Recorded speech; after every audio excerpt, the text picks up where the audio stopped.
Hãy subscribe cho kênh Ghiền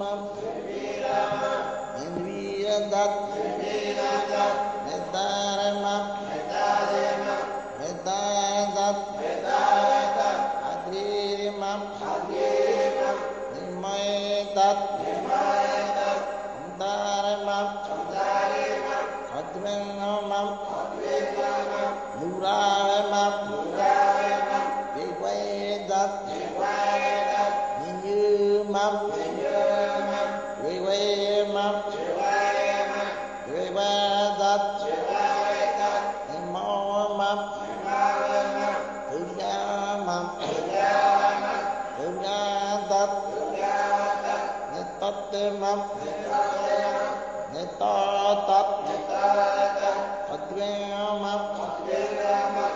để không bỏ lỡ